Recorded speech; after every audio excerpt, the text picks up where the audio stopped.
बिस्मिल्लाहिर्रहमानिर्रहीम। अस्सलाम वालेकुम दोस्तों, आज है 20 जुलाई 2025 इस्लामाबाद फ्रूट मंडी। और आज जी जर्दा है जी, काबली पड़ा है, काबली के साथ जी गुलाली है, गुलाली के साथ मनानी है। ठीक है जी, माशाल्लाह अलग अलग रेट चल रहा है जी, आप देख सकते हैं। और सामने गुलाली और सामने काबली, और ये जो आप पाकिस्तान वाले देख रहे हो जी मनानी। सबसे मीठा होता है जी मनानी। ये है जी जर्दा, जर्दे का सबसे कम रेट होता है जी। वज़न इसका है तकरीबन किलो, 1.5 किलो, 2 किलो दाना है। क्या रेट है डेयरी का? 1800, 180 रुपये का दाना। अच्छा जी, ठीक हो गया।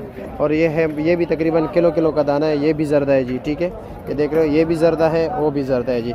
ये क्या रेट है? 1500 रुपये, 150 रुपये दाना। 150 रुपये दाना। किलो दाना होगा ना? नहीं नहीं, 2.5 किलो नहीं है, 2 किलो 2.5 1.5 किलो तक होगा, 1.5 किलो तक होगा ना? 2 किलो 2.5 किलो। अच्छा चलो जी, ठीक है जी, शुक्रिया आपका। और ये काबली क्या रेट है? काबली ले जो ये 650, 650 का। और इसमें ये बड़े साइज़ वाला 850 का, वो होगा तकरीबन 10 किलो दाना। ज़्यादा है। और ये 6-7 किलो। अच्छा जी। और ये गुलाली क्या रेट है?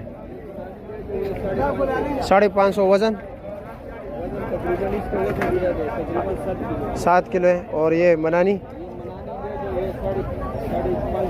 650, 550। सबसे मीठा यही है जी, ठीक है, हमारे बलूचिस्तान का। ठीक है जी, शुक्रिया।